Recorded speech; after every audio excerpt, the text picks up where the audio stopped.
Okay, so we are in the middle of Perek Chov Ches. So that's Perek 28 in Shar Dalet, right? Which is really a continuation of of the idea that he told us in the previous Perek, which is Perek Chov Zayin, and the idea was that Torah, so unlike all the other items, it retains its level of kedusha despite descending into this physical world, right? So, just for the sake of just to go over it, so we said last time that I mean everything that exists really emanates from HaKadosh Baruch Hu, right? Even this table, this chair, this everything, the wall, everything that right.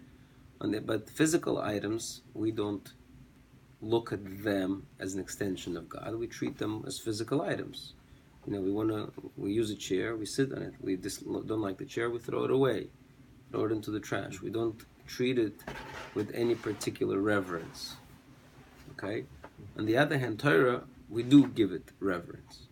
So is it just because, well, it's just an arbitrary thing? It's really a physical item, right? You know, it's just words on the parchment. It's a physical item. We just give it reverence because it's a nice thing to do. We understand that this is word of Hashem, so we want to show some respect to it. Was there something more to it? So the Nefesh HaChaim explains that there's something more to it. That the Torah, by its very nature, even when it descends into this world, it retains the kedusha of its original source. Okay. Now, how is that possible?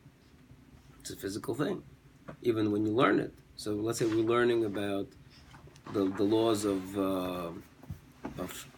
shatnez, right? We learn about taking wool, which is a physical item from a sheep, and linen, which is a physical item from the ground. And we learn the laws of whether you're allowed to wear them together, how you're supposed to stitch them together. These are physical items. What's so holy about that, right? What's so special about that? And the answer is that the Torah, as it descends, it uses the language and the items of the world that it is in, right? So in this physical world, it is true that it talks about physical things, but the purpose of those physical things is not the end of it all. That's not just about those physical things. The Torah, using the physical things and the laws of the physical things, allows you to go deeper and then a level deeper and deeper until you rise all the way to HaKadosh Baruch Hu, to the source, which is Yisroel is one thing. Jews, God, Torah is one entity, right? So through this thing, which discusses the physical world and the laws of the physical world, and the spiritual laws of the physical world, allows you to keep going deeper and deeper. It's made to be an eye-opener, right? That allow you to go a level deeper, and then you can see the non-physical hints or layers of meaning that are encoded into the Torah. So those non-physical layers are present even here, right now, right? So again, the mashal that we gave last time was that that, let's say if a wife is away or husband is away, whoever the mashal is for us, it's the wife is away on a business trip, right? And the husband is staying home. He's doing the laundry. He's folding the laundry. There's no big deal. There's a sweater, wife's sweater. He puts it away. No big deal. But if he comes across a sweater that the wife wore on their first date or on the date that that they got engaged, all of a sudden there's a flow of memories that come in, and all of a sudden it connects you to that intimacy, that special intimacy that a husband has between a husband and wife have, right? So that's the idea. A regular item, so a regular table and a chair, that's just mundane. It has no special meaning. It has no special layers of meaning. It's true that if you have the right eyes, like Yaakov Avinu, we said that we know in but the Pachim Katani, maybe because by the forefathers, they saw godliness in everything. They saw godliness in every item. They understood how it all connects, right? But for us, we don't see it. So we just treat regular items with the regular non-kedusha, we just, right? This is just an item. And Torah, on the other hand, it is by its very nature that intimacy that connects the human and the divine. And so whenever we look at it, whether it's the object, the Sefer Torah, or whether it's the practice of learning the Torah, even if we're talking about physical things, those physical things are meant to connect to Hashem. So at any point in time, that Torah is instantly like a portal into Kedusha, into higher realms. Right? That's the idea. And then he told us that as a result, the Torah has many layers. You reveal one layer, and that layer only leads you to understand that there is another layer that's hidden. All of a sudden, Hashem enlightens you, and you get to the next layer. You unlock that hidden layer. You realize there's another layer that's hidden within, and it just keeps on going. It's a never-ending, really, ladder, right? It's a never-ending ladder all the way to the infinity, because HaKadosh Baruch Hu is infinite, and the Torah is the etzem shorish, the root of the entire creation.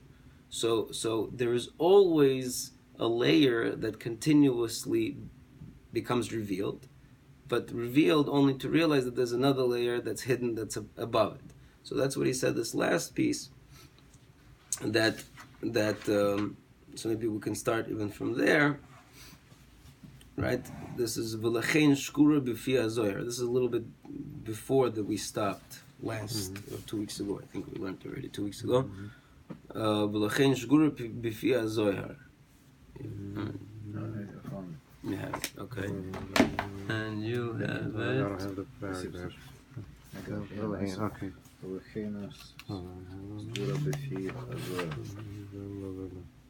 Что это значит? 1 second, it's after this. Somewhere close. No, keep going. Can't see it.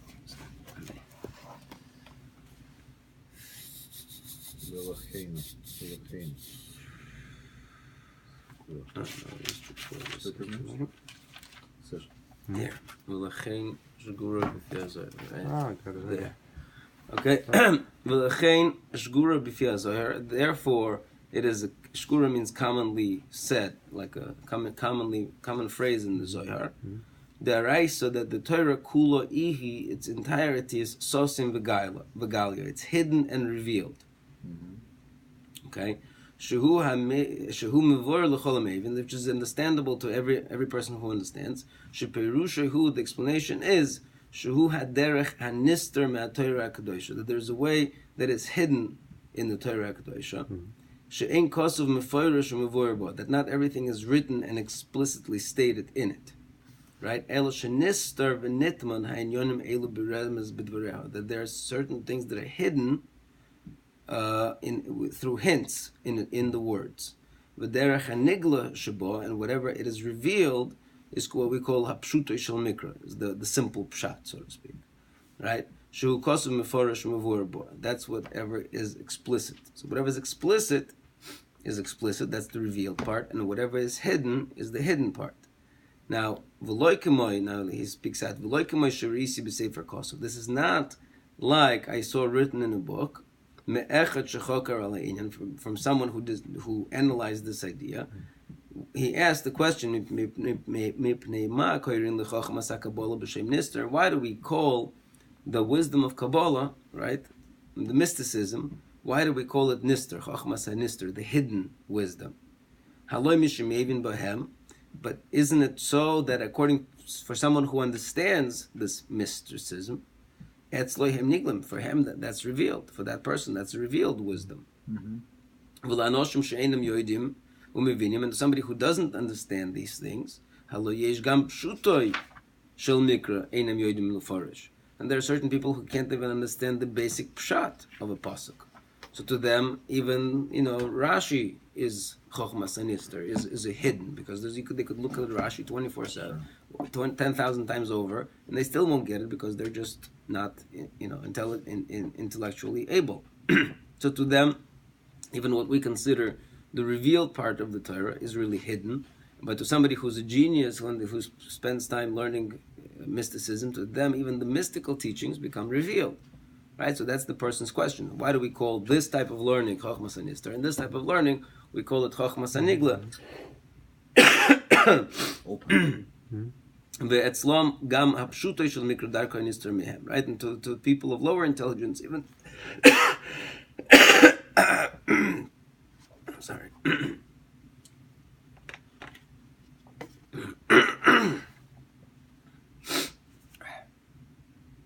Even things that are revealed is hidden from them. Okay, and that person had his own answer.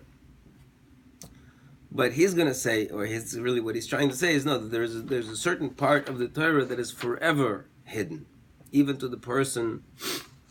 So of course, to the person who's learning mysticism, the part that he knows well, that part is revealed to him. That part becomes pshuto shel mikra. It becomes the basic pshat. But there is always going to be a part that is going to be hidden. Okay, v'ayin zoy ba'alo yischak uf memtes kama chavivin mili deraisa. How beloved are the words of the Torah. The bechol milo mila, for in every word and word is rozin Eloin. There are holy secrets, etc. Right. So the meaning that everywhere there's stitches within stitches of secrets. So he says v'chol echad mistakel besisrei oimek pnimiusam. So each person is able to view, to see the depth, the inner depth, kifi roiv chachmosoi, in proportion to his wisdom, v'zoich sichlo, in the purity of his seichel, ukedushas taharas levovoi, and the holiness of his heart, v'roiv iska v'egioneboy, and of course in accordance to how much time he spends contemplating these things. Right? So this is what we mentioned, these four things we read last time. There's these four kind of prerequisites to Torah understanding is wisdom, purity of seichel, right? The purity of heart, and then just effort. The pnimius is inside. Pnimius is considered, right? Okay. So each person sees what he is able to see based on his ability and effort. Amnam, however, ikar hatame haTorah, the essence of the reasons of the Torah, the inner essence, the true inner essence, which is what he's going to call soid nishmas or nishmas delay, the secret of the soul within the soul of the Torah. Meaning, so the Torah has the pshuto shel mikra, the words that we'll call it. Let's call it the body of the Torah, right? Then there is the neshama of the Torah. That's the inner meaning of the Torah. But then there is another layer, which he calls nishmasa lenishmasa, which is the soul of the soul. So he says that layer of the Torah, which is also what he calls ikar taima Torah, the essential reasons of the Torah, sisrei sisareha, the hidden things of the hidden things, heima dvorim shekisa atik yoimin. These are words these are things that atik yoimin, that's a reference to God, atik yoimin, which is an ancient of days, that's a reference to God. He concealed them from everybody. They're concealed completely. Ve'hatikon mebrios, and he removed them from the creations. Ve'ish lo yodom adain, and no person yet knows these inner things. Rak, except Avinu Harishon, our first father, meaning Adam Harishon, the initial human, the first human, Hu asher hisig bechinas nishmas lenishmas delay. He was the only one who connected. Now it's interesting. He says with the soul of his soul. Before he was talking about nishmas lenishmas dilah, the soul of the soul of the Torah. That's the feminine. Torah is lashon nekeva, right? Feminine. So the soul of the Torah. Now he's talking about Adam Harishon and his ability to connect with the soul of the soul delay of his soul. So it sounds like again that these two things are connected. Delay means his, dilah means her. So he said that the her soul of the soul is concealed, except it was revealed to Adam Harishon, who was connected with the soul of the soul that is his, which sounds like the way to connect with the soul within the soul of the Torah is by being able to connect to the soul of the soul that's within the human being. If you know yourself deep enough, then you can connect with the Torah deep enough. But if you don't connect with your inner sanctums, so then you can connect with the Torah's inner sanctums. That's what it sounds like over here. We see that Adam Rishon was deeply connected to his own. Right. He was correct. He didn't have those separating layers yet. Shabohoya mistakel. So with that soul, the Medrash says, with that soul of his, the inner soul, Shabohoya mistakel bezihara ilah. With that, he was able to peer, to view with this lofty light, shine. Nishmasa l'nishmasa shel haTorah kadoisha. With his inner soul, he was able to see the inner soul of the Holy Torah. And the lofty wisdoms were revealed to him in accordance to their inner root, to the root of the matter. However, from the time that he sinned, that this shine was removed from him, separated from him, and then there was a bilbul, there was a confusion, and there was a mixture of the Seder Hadvar, meaning of the order things, the way that they were originally created. So then the paths were also closed. The inner paths of the Torah were also closed up. The idea of this inner soul of the Torah. delay. Now it's the law. What do you have? Sod, nishmasa, delay. You have delay, I have the law. How that could be? But I mean, it really, now we see that it really doesn't matter, because he got, after the sin, he was disconnected from his own inner light, the inner soul, and as a result, he was disconnected from the Torah's inner light and inner soul, because those two things go hand in hand. So it's like some sort of like a clip, a layer, like he was barrier between him Right. and the eternity. Correct. So like appeared. Right, so Adam HaRishon was the only one who was able to see the Torah, all the way up to the root of the Torah. And after the sin, that knowledge ceased to exist. So it's completely. So that's why it's called Chochmas HaNister. The reason why it's called the hidden Torah is because it is hidden. It's by definition, it's by its nature hidden. And so we don't get. No matter how much we try, no matter how much purity we can, muster, and no matter how much wisdom we were given, we are still going to be limited because we're never going to hit that. We're going to hit that wall, and that's it. Now he's going to speak out something important. Now, and even at that holy standing, at the moment that we received the Torah. Right? Af dis basem alma, even when the world was improved. At she'omru zal, until the Gemara says in Shabbos, Yisroel she'omdu al Har Sinai, Jews, when they stood by Mount Sinai, posko zu hamosan, their zuama, meaning this tuma that came after the sin of Adam HaRishon, posko, it was, cut off, meaning they kind of returned to the level of Adam HaRishon before the sin, right? For a brief moment at Har Sinai, right? They returned to the level of Adam HaRishon before the sin. So that would imply that maybe they then should have returned to the level of understanding of the Torah. I mean, they're receiving the Torah, so maybe they should have returned to the level of the Torah of Adam HaRishon. He says, Im kol zeh, however, still in all, no, they did reach a higher level, but they only reached a level of understanding of the soul of the Torah, right? That the first set of inner layers, but they never got but they never got to the point of soul within the soul. Okay, so maybe if they would have continued, they would have started growing, and then they would have reached that point ultimately, but then they quickly messed up. But Ad Asher Yare Ruach Memorim, until HaKadosh Baruch Hu awakens a spirit from above, V'yishpoich Hu Yizborach Es Ruchoi Al Kol Basar, and then he will pour forth his spirit upon all flesh. Oz then is galum abuin de chochmasa. Then the springs of wisdom will be revealed. In other words, until when Mashiach comes. Right? That's the only time. That's what we're waiting for. We're waiting for Mashiach to come. That's when we're going to be able to tap into those inner workings of the Torah. The sivos, plios, these wondrous paths, hachachma ha'elyoina of the lofty wisdom, nishmas nishmas adilah, the wisdom of the soul of the Torah.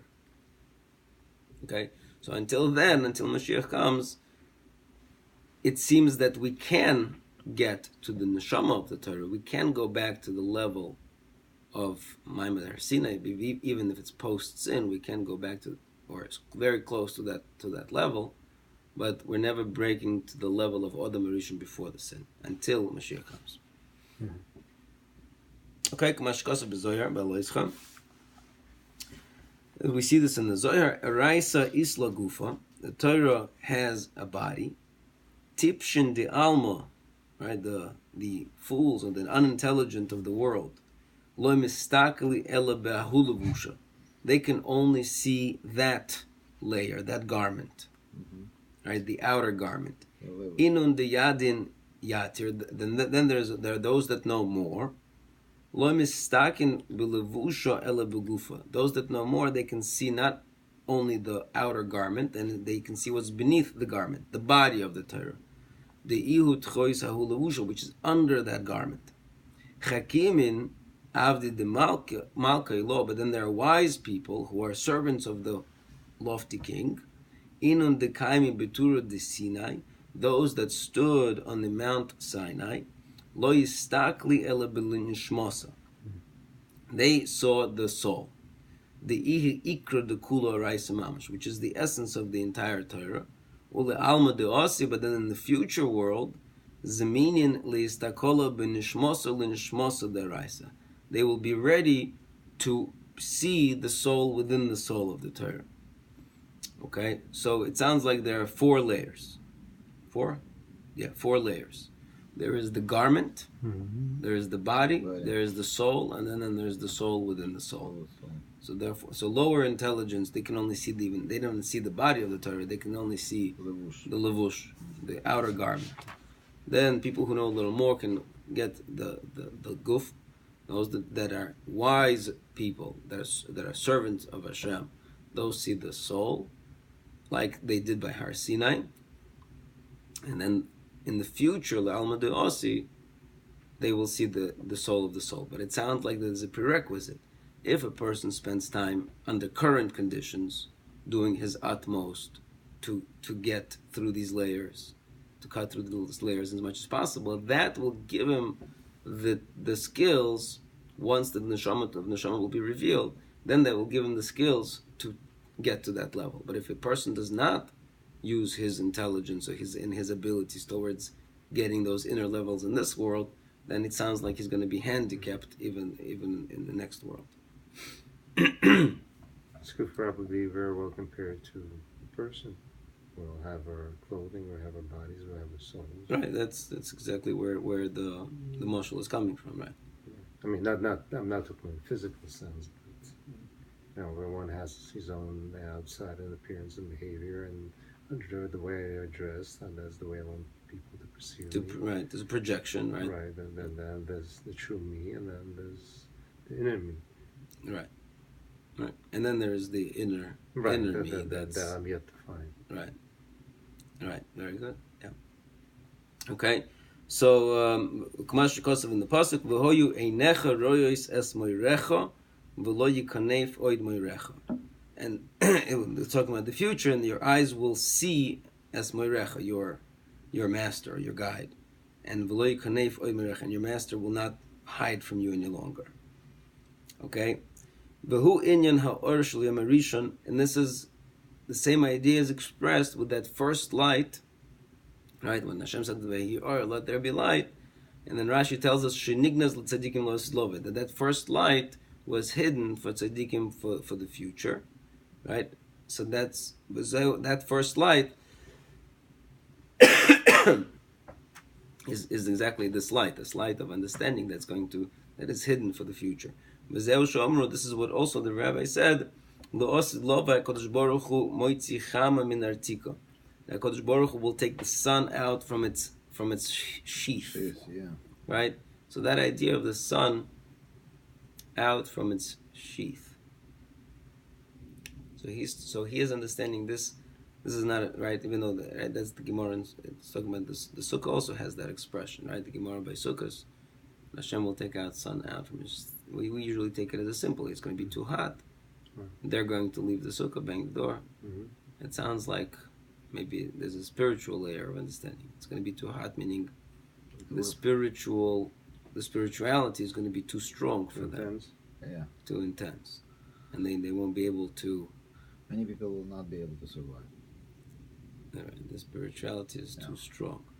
I'm just wondering. It's not just it's like energy and force of the MS will be so strong for people who are not up to it. They will not be able to physically survive. Right. I was wondering that it sounds like maybe it may connect to Hanukkah, now that we're talking about, because Hanukkah, the time for Hanukkah is, and I saw something similar to it in Kedushas Levi, so it's not like I'm making it up. I don't remember exactly how he says it now, but the Zman for Hanukkah is Mishetishka HaChama, from the time that the sun sets, until the foot ceases from the marketplace.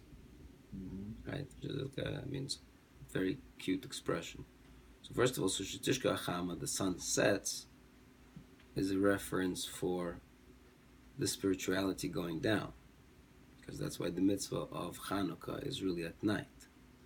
Right? So the Zman of Chanukah, right, when do we light these neiros Chanukah, is when the sun sets, meaning that the even the spirituality that we have is not as strong. The sun has set, right? And then it lasts until the regal ceases from the marketplace. So I think the Kedushas Levi says this, the regal refers to nature. You know, until death?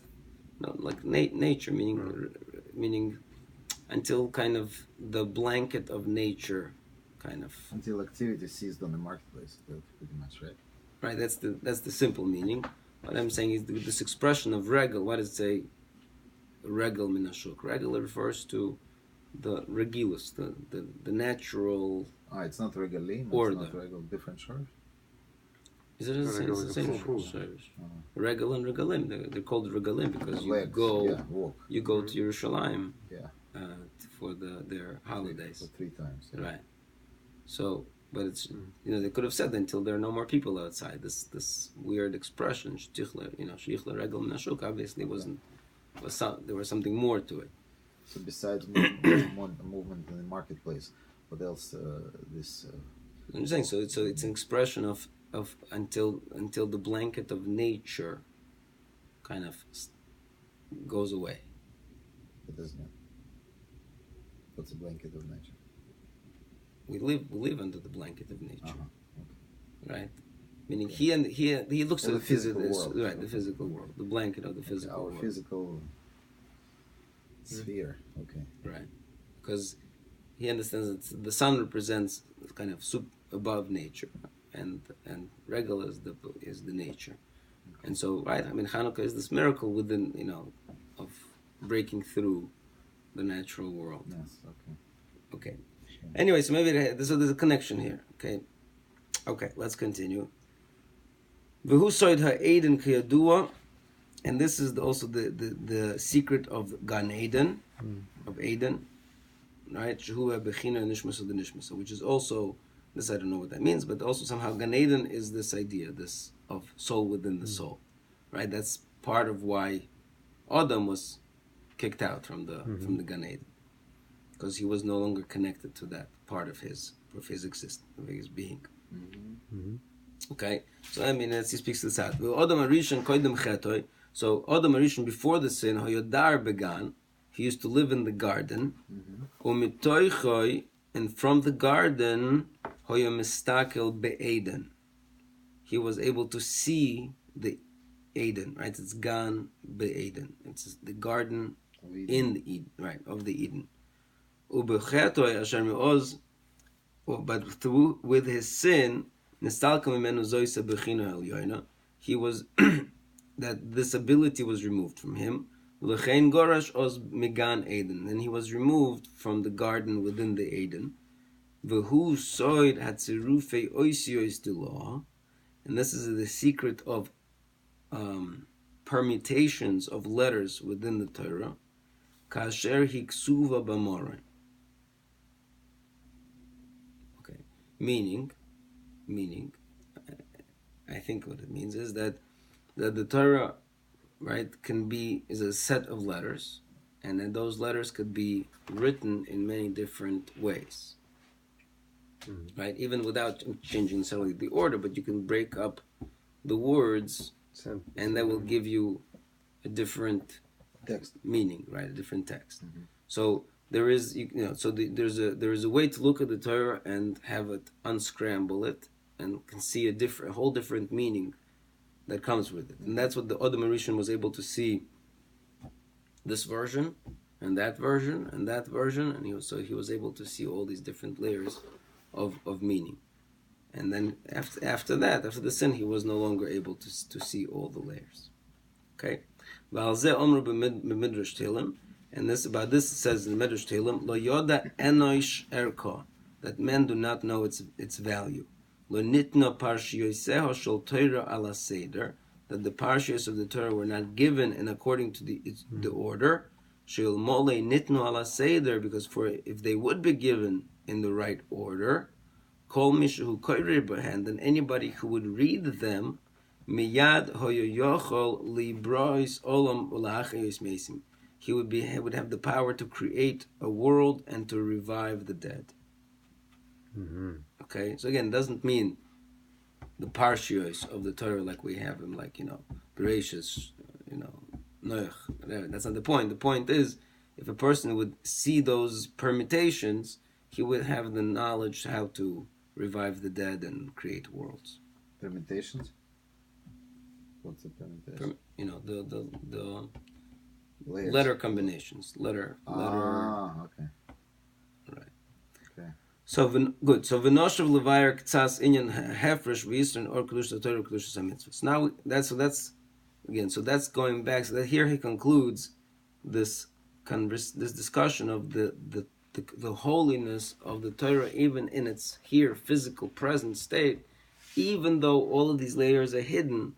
They're hidden from our understanding, but the kedusha is still there. Technically speaking, this item or this learning is still the beginning of the rope that leads you all the way back to that light, all the way back to HaKadosh Baruch Hu. And so it's a portal. It automatically connects you to that intimacy. How far are you going to go? That depends. Every person is different. Every time is different. Every situation is different. How much effort you put in is different. There's so many layers. But the point is, technically the potential is there, right? Even if you put in all your effort and everything in all your purity, you may be able to then reach the limit still. But even that limit is artificial. It's synthetic. Technically, it can. The tools are here to take you all the way back to the source, even to that Adam Rishon source. But right now, you're not going to be able to see that full light. But it's technically here. So the holiness of the Torah is completely outside of this physical, spiritual realm. It's just completely. And so when a person learns, he has to know that he's like connecting to all of these layers automatically. Okay. So let's continue. So now Paragraph Tes. Okay, we'll just start. We're not gonna get far. Okay. So Paragraph Tes. He goes back to this idea. Hine Rabbi Seinu Zal Omro. Our rabbi said in Soita, Dorash Rabbi Menachem Bar Yossi. So this is a Gemara that I was looking at before. This is a Gemara that takes up about almost a whole page of the Gemara, and he kind of like shrinks it down to the essential parts.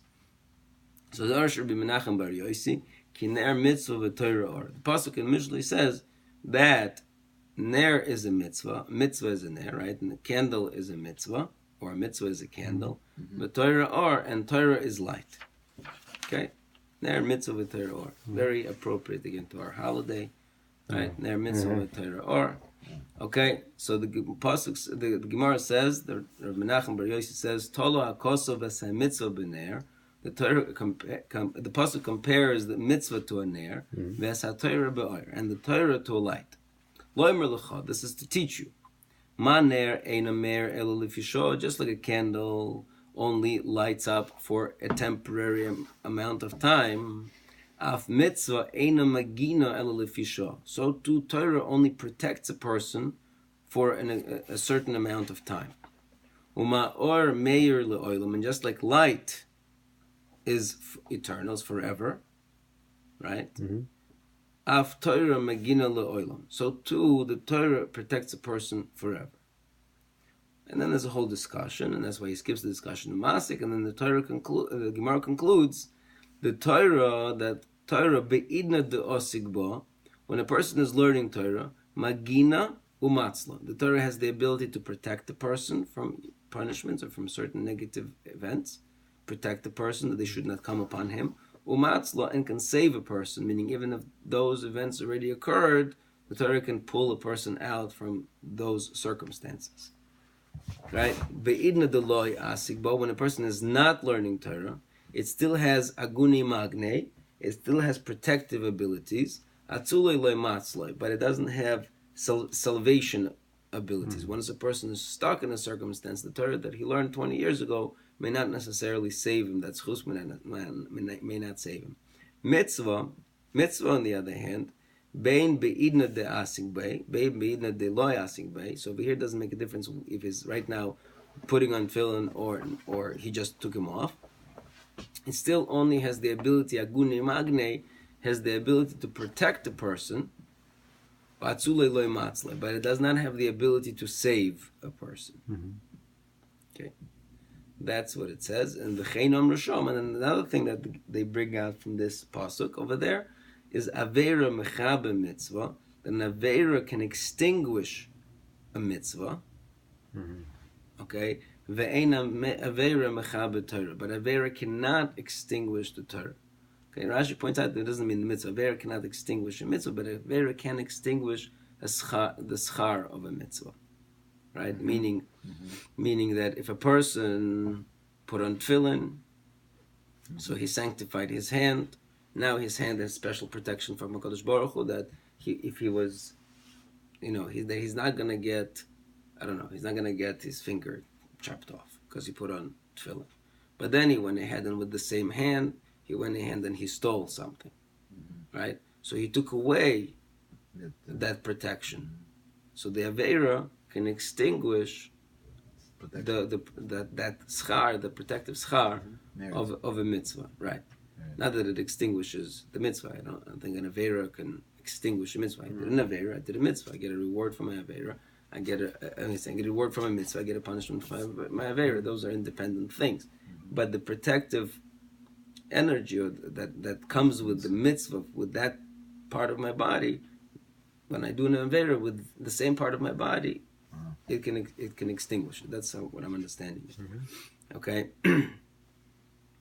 So, but the point is, we see here that but Aveira cannot extinguish Torah, right? If I was learning Torah and I have the special protective abilities of Torah, Aveira, and then I went ahead and I did an Aveira, those two things one cannot outdo the other, right? So again, we see that the Torah's impact on the human being is much stronger and longer lasting than a mitzvah's impact. The mitzvah impact is temporary. The Torah's impact is permanent, and also it cannot be just removed by the Aveira.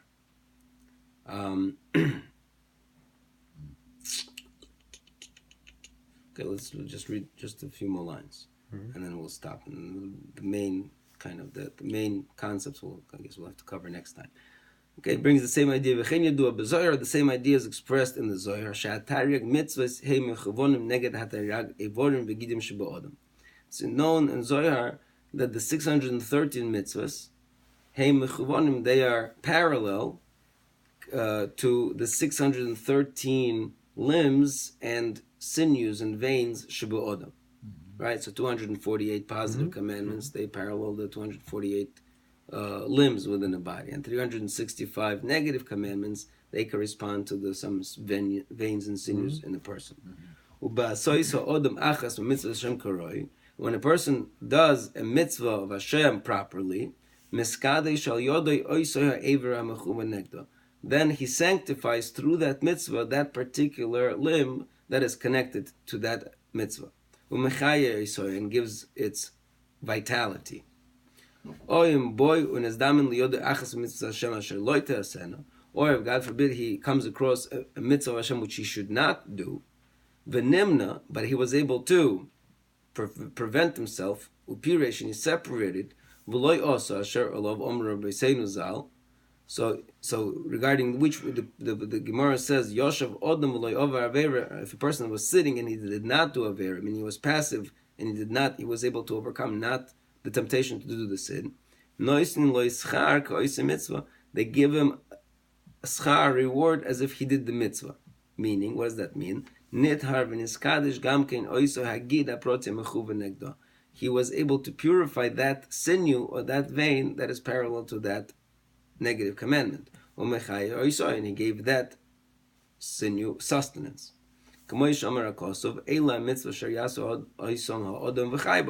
These are the mitzvahs that a person does, and he will live in them. So in other words, the mitzvahs give a person vitality. The positive to the limbs, the negative to the veins and sinews. Right? Then a person who does all these 613 commandments is called an ish chai, a living man. Okay, one more line. Amnam, however, when a person is learning Torah, ksiv ba ulechol besorei marpei. The Torah, regarding the Torah, it says, to all flesh it heals, to the entire flesh it heals. So the Torah is not connected to any particular aver or to any particular sinew. It's a complete thing. It has an impact on the entire being. Okay, we'll have to stop. We'll stop here. Okay, but that's the what he clearly is going to distinguish is why ner is a mitzvah. Mitzvah is a ner. It's a candle. It's an individual thing. Light is a more general thing. The Torah is a light. It encompasses everything, and mitzvah is more individual, is more localized to that particular, body part, that particular part of the soul. Okay, shkoyach.